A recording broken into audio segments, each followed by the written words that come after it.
कक्षा 11वीं विषय गणित विविध प्रश्नावली 10 अध्याय 10 सरल रेखा। एक व्यक्ति समीकरण 2x ऋण 3y ऋण 4 बराबर 0 और 3x धन 4y ऋण 5 बराबर 0 से निरूपित सरल रेखी पथों के संधि बिंदु पर खड़ा है और समीकरण पथों के संधि बिंदु पर खड़ा है और समीकरण 6x - 7y + 8 बराबर से 0 से निरूपित पथ पर न्यूनतम समय में पहुंचना चाहते हैं, उसके द्वारा अनुसरित पथ का समीकरण ज्ञात करना है। आइए देखें इसके हल को। काय के रेखाओं के समीकरण हमारे पास रेखाओं के समीकरण हमारे पास है। पहला समीकरण है 2x - 3y - 4 = समीकरण पहला, और दूसरा समीकरण हमारे पास है 3x धन 4y ऋण 5 बराबरी से 0। ये समीकरण नंबर 2। कुल मिला के समीकरण 1 और 2 को हल करके हम x और y के मान यानी इनके प्रतिच्छेदी बिंदु के मान वो हो जाएगा संधि बिंदु। तो इसको हल करने के लिए यदि हम y का विलोपन करना चाहें तो समीकरण 1 में 4 का गुणा, समीकरण 2 में 3 का गुणा। क्या करेंगे हम? समीकरण 1 गुणित 4 जोड़ेंगे धन समीकरण 2 गुणित 3। तो इससे समीकरण 1 में जब हम 4 का गुणा करेंगे तो क्या मान आएगा? 4 दूनी 8x 4 तिया 12y ऋण 4 चौक 16 बराबरी से 0।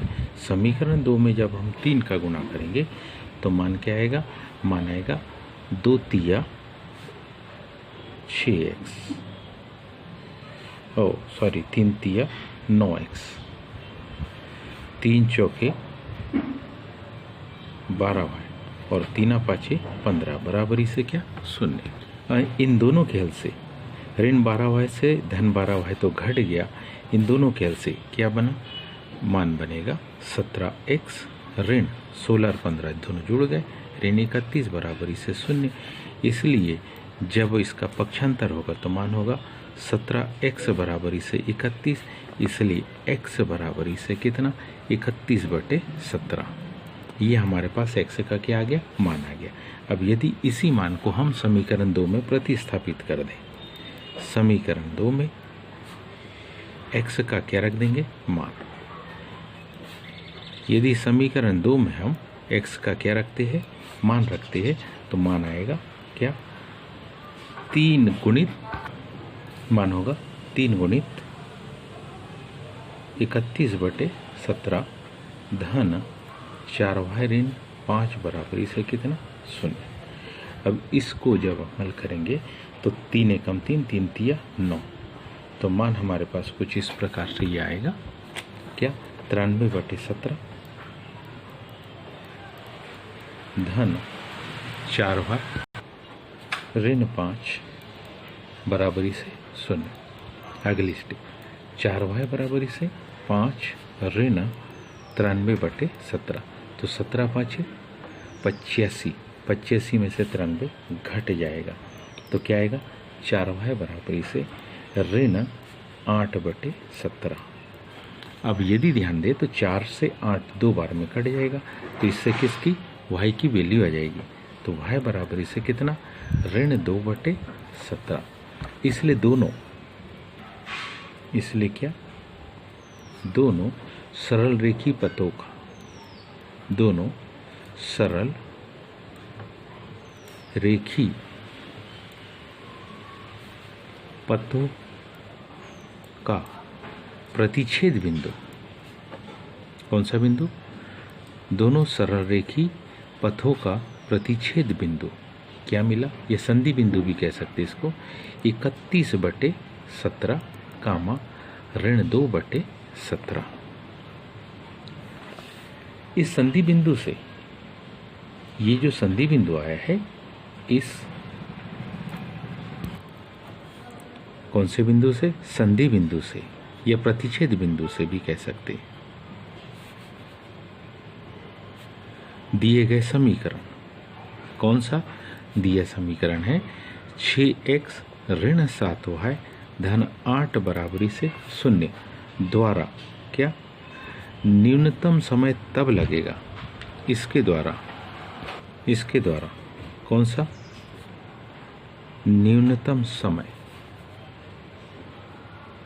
तब लगेगा, कब, जबकि अनुसरित पथ, जबकि जो अनुसरित पथ होगा कि अनुसरित पथ किससे 6x माइनस 7y प्लस 8 बराबरी से 0 पर कैसा हो, लंबवत हो। अनुसरित पथ इसके लंबवत होना चाहिए, मतलब पथ 6x माइनस 7y प्लस 8 बराबरी से 0 पर कैसा, लंब रेखी पथ, रेखी पथ का कौन सा व्यापक समीकरण। अगर हम इसको लिखेंगे तो होगा 7x plus 6y equal to c। चूंकि यह पथ किससे, संधि बिंदु, यह पथ क्या, संधि बिंदु, यह पथ संधि बिंदु कौन से 31/17 कामा ऋण 2/17 से क्या प्रारंभ होता है, इससे यह प्रारंभ होता है।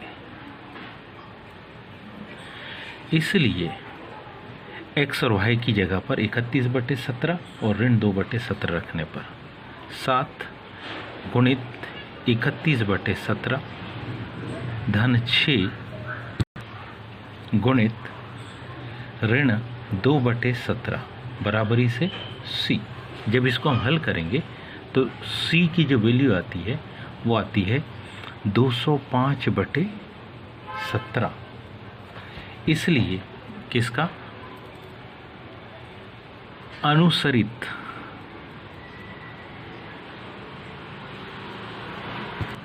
पथ का समीकरण।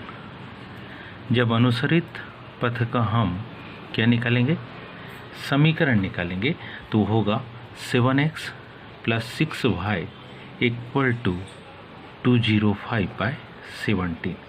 17 का गुणा कर देंगे तो यह जाएगा 119x धन 102y बराबरी से 205। तो हम लिख सकते हैं क्या, अतः अभीष्ट पथ का जो समीकरण होगा वो होगा 119x धन 102y बराबरी से 205। उम्मीद है आप सबको ये समझ में आया होगा। आज के लिए इतना ही, शेष कल। धन्यवाद।